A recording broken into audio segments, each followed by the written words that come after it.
Šiandien matysite.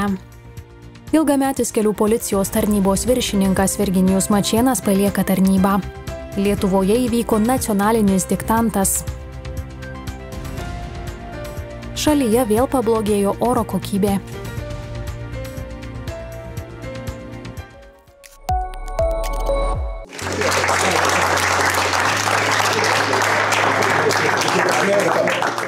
Panevėžio apskrities vyriausiojo policijos komisariato kelių policijos tarnybos viršininkas Virginijus Mačėnas atsisveikina su tarnyba. Suėjus 65 metams į užtarnautą poilsį trauktis tenka vadovaujantis galiojančiais įstatymais. Jeigu būtų įstatymas leidęs, tai nesijaučiu, kad man yra 65 metai, nesijaučiu, nes dirbu tą linkme. Vaistai visiems galiu pasakyti vieni yra, judesys, tai gal ir būčiau. Ilgametis policijos tarnybos viršininkas prisipažino, kad panašiuose pareigose pradėjo dirbti dar sovietmečiu 1983-aisiais. Policijos tarnybai Virginijus Mačėnas atidavė daugiau nei 40 metų. Trumpai nepasidalinsiu. Labai buvo įdomus laikotarpis tai, kai atkūrėm nepriklausomybę, kai važiavom ginti parlamento, policijos pareigūnai pirmoje vietoje ir aš tada dirbau, 30 metų buvo policijai. Tai toks įdomus lūžis buvo, po to banditizmas, kai vos nekas naktį šaudydavo, susprogdindavo. Tai buvo tada dirbti, man atrodo, lyginant negu dabar sunkiau. Išėjęs užtarnauto poilsio Virginijus Mačėnas sako sėdėti namuose neketinantis, veiklos tikrai pakaks, laukia malonūs darbai ir kelionės. Važiuoju dabar slidinėti. Ėmiau atostogų, biškį gal reikėjo ir anksčiau, gal kokį vasarį, bet žinojau, kad išeisiu, tai suplanavau išėjęs važiuoti, apie kalnus išvažiuoju. Ilgametis policijos viršininkas džiaugiasi, kad valstybės skiriama pensija leis gyventi oriai. Gerai, valstybė pasirūpina, džiugu, tai sakiau, kad nepalieka be pragyvenimo šaltinio. Šiaip susumavus, tą, ką valstybė man dabar duos, sodros pensija, plius URM pensija, aš gausiu daugiau negu dirbdamas. Paskutinė Panevėžio apskrities vyriausiojo policijos komisariato kelių policijos tarnybos viršininko Virginijaus Mačėno darbo diena kovo 7. Kovo 8-ąją, Tarptautinę moterų dieną, miesto gatvėse šurmuliuoja tulpėmis nešini vyrai, skubantys pasveikinti svarbiausią savo gyvenimo moteris. Anot gėlių pardavėjų, tulpės šią dieną nenukonkuruoja jokia kita gėlė. Ne, konkurentės neturi. Kovo 8 tulpė, pavasarinės puokštės, kas iš gamtos, šakelės ir panašiai. Tai visos pavasarinės gėlytės, kurios įeina, kartu ir draugauja su tulpėmis. Nors daugelis šią dieną savo brangias moteris renkasi pasveikinti simboliškai su tulpės žiedu, esama ir tokių, kurie kovo 8-osios puokštėms nepagaili ir kelių šimtų eurų. Įvairiai ateina vieni simboliškai tiesiog pasveikinti, kiti viduriukas toksai, 30-40 eurų. Yra ir kurie tikrai ir šimtais palieka. Nors kovo 8-oji Lietuvoje kartais siejama su sovietmečio tradicijomis, daugelis šią šventę mini ir jos prieštaringai nevertina. Sukurs gerą nuotaiką. Nebūtinai gėlės tame turi dalyvauti, bet... Gėlės ir saldainės, ir džiaugsmas ir viską. Suplauti indus, sutvarkyti namus. Visuomet sveikinu. Kiek moterų namuose yra, visus sveikinau, kartais ir draugės pažįstamas. Ar ši diena vis dar yra svarbi, ar ją verta iš viso švęsti? Žinokit, čia kiekvieno nusiteikimas žmogaus yra. Aš tai negaliu taip kategoriškai pasakyti, reikia ar nereikia. Tai kiekvienas turi nuspręsti. Aš manau gerai, gerai, kad tokia yra. Tikrai reikia. Nes aš prisimenu, kai buvau mažas, tai visi mokykloj rašydavom, piešdavom, žiūrėdavom, kad skaitės mergaitės pasveikint mokykloj. Tai jau nuo mažų dienų įaugusi yra. Čia tradicija tokia, sakyčiau. O kodėlgi ne? Kodėl pamiršti? Moteris reikia kirpti. Kovo 11-ąją Lietuva minės nepriklausomybės atkūrimo dieną. Panevėžio miesto savivaldybė primena, kad pagal galiojančius teisės aktus šią dieną privaloma iškelti Lietuvos valstybės vėliavą. Taip pagerbėme žmonės atkūrusius Lietuvos nepriklausomybę ir įprasminame jų pastangas.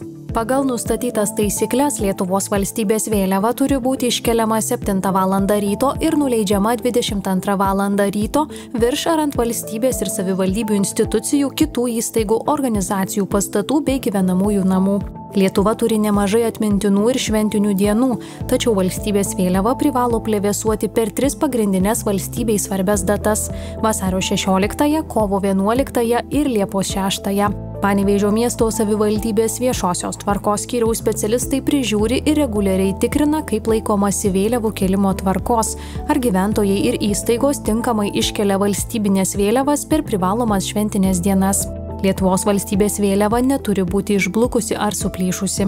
Už vėliavos įstatymo reikalavimų nesilaikymą gali būti taikoma administracinė atsakomybė, bauda nuo 10 iki 16 eurų, o pakartotinio nusižengimo atveju iki 30 eurų, tačiau praktikoje paprastai apsiribojama žodiniu įspėjimu.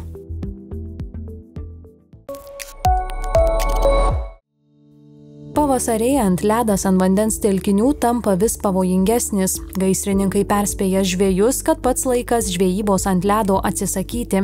Deja, šiuo laikotarpiu tarnybos sulaukia iškvietimų dėl įlūžusių žmonių.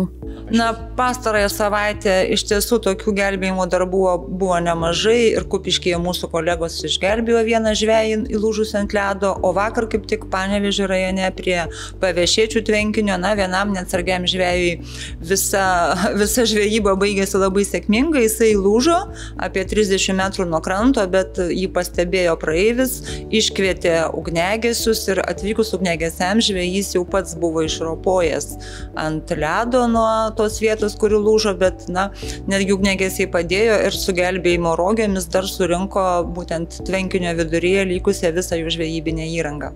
Specialistė patarė, kad būtina įvertinti ledo storį ir kokybę, tačiau pavasarėjantys orai signalizuoja, žvejoti ant užšalusio vandens telkinio labai pavojinga.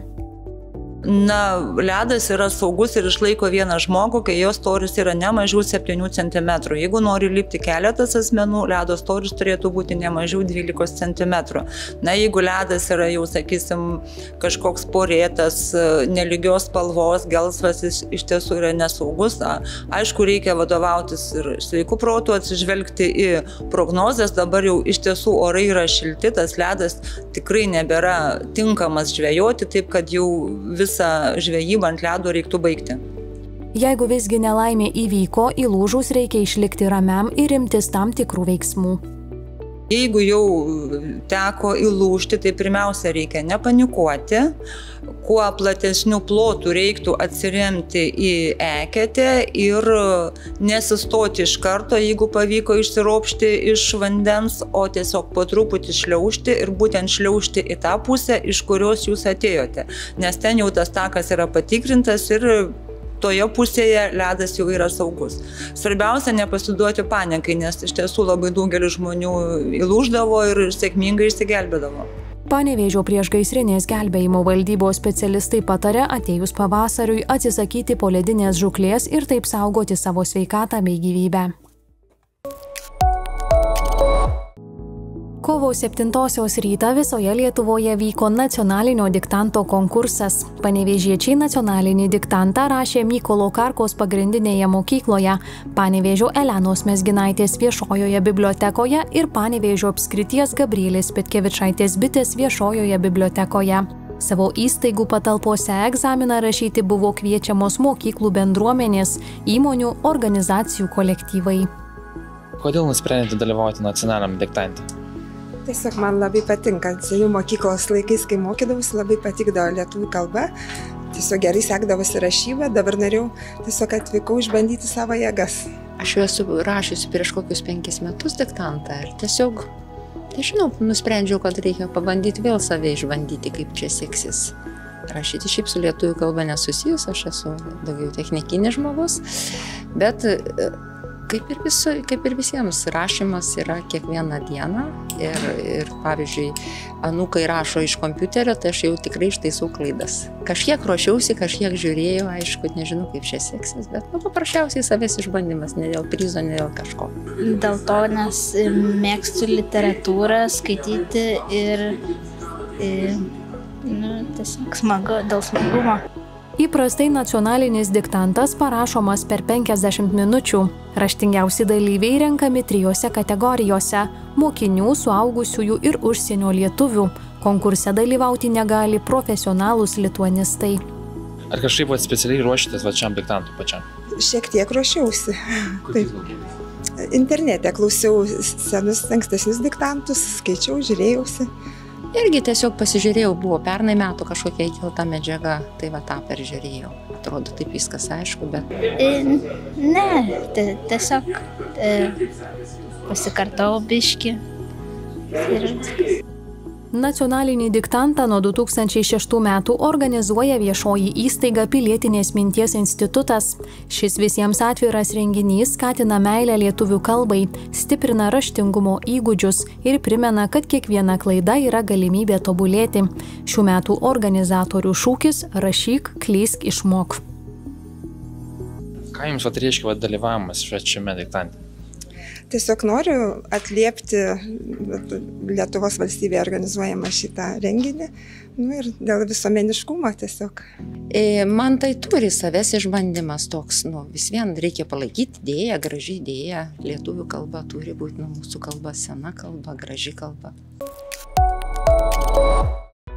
Lietuvoje vėl pablogėjo oro kokybė, praneša Aplinkos apsaugos agentūra. Jos duomenimis didžiausios valandinės stambiųjų kietųjų dalelių koncentracijos kovo 7 rytą fiksuotos Vilniuje, Kaune, Klaipėdoje ir Jonavoje. Agentūros teigimu padidėjusį oro užterštumą lėmė nepalankios teršalų sklaidai meteorologinės sąlygos.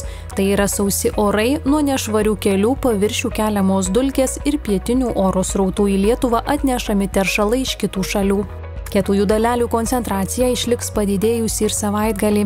Daug kur didelė kietųjų dalelių paros normos viršijimo tikimybė. Tarša kietosiomis dalelėmis labiausiai veikia sergančius astma ir kitomis kvėpavimo kraujotakos sistemų ligomis, senyvo amžiaus žmonės, kūdikius, vaikus ir nėščiąsias. Apsipirkimas internetu vis labiau populiarėja. Tai greita ir patogu. Tačiau kyla ir tam tikrų pavojų dėl saugumo ar prekių grąžinimo. Kaip panevėžiečiai vertina internetinę prekybą? Esu neįgalus ir tikrai labai dažnai apsiperku internetu, nes tai yra patogu, lengviau užsinešti, lengviau išsirinkti, nereikia skubėti, nereikia gaudyti virusų ir taip toliau, taip kad pliusas. Internetu neįpratę turbūt, reikia priprasti. Pavyzdžiui, man maisto prekės patinka labiau pirktis parduotuvėje, todėl kad galiu pasirinkti, apžiūrėti, įvertinti. Rūbus labiau mėgstu pirkti irgi parduotuvėje, todėl kad pasižiūriu kokia medžiaga.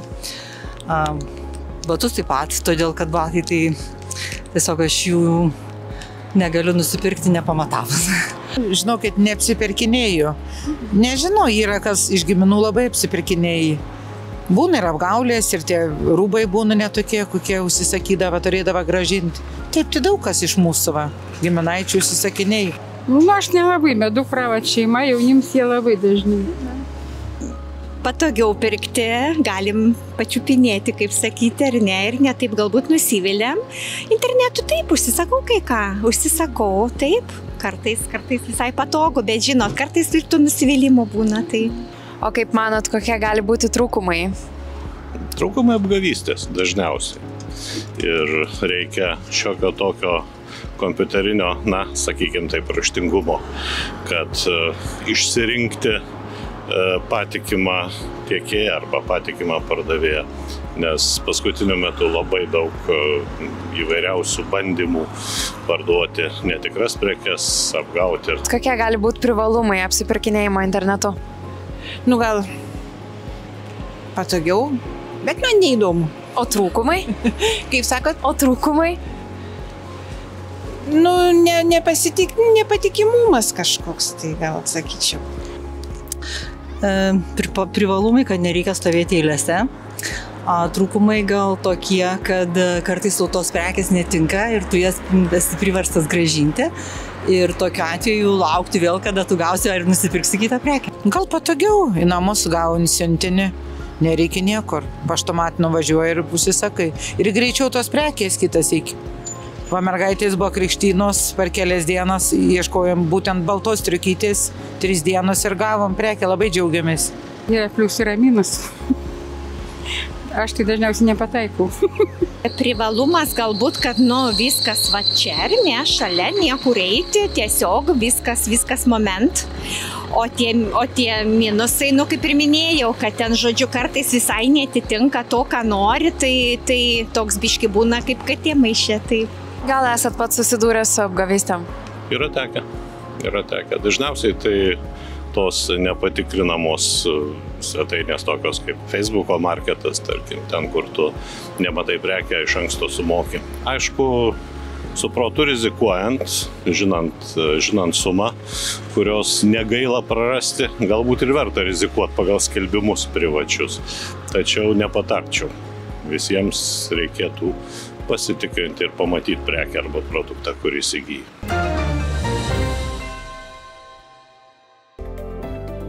Šeštadienį kritulių nenumatoma, naktį kai kur rūkas. Vėjas naktį daugiausia pietų, dieną nepastovios krypties 3–8 metrų per sekundę. Temperatūra naktį nuo 3 laipsnių šalčio iki 2 šilumos, dieną 12–17, vakarinėme šalies pakraštyje 8–11 laipsnių šilumos. Sekmadienį kritulių tikimybė maža, naktį ir rytą vietomis rūkas, vėjas naktį silpnas, dieną rytų 3–8 metrų per sekundę. Temperatūra naktį nuo 4 laipsnių šalčio iki 1 šilumos, šiauriniuose rajonuose kai kur 2–4 laipsniai šilumos, dieną 12–17, vietomis 8–11 laipsnių šilumos. Pirmadienį kritulių tikimybė maža, vėjas naktį silpnas, diena pietryčių 4–9 metrų per sekundę. Temperatūra naktį nuo 2 laipsnių šalčio iki 3 šilumos, diena 11–16, Kuršių Nerijoje 8–10 laipsnių šilumos.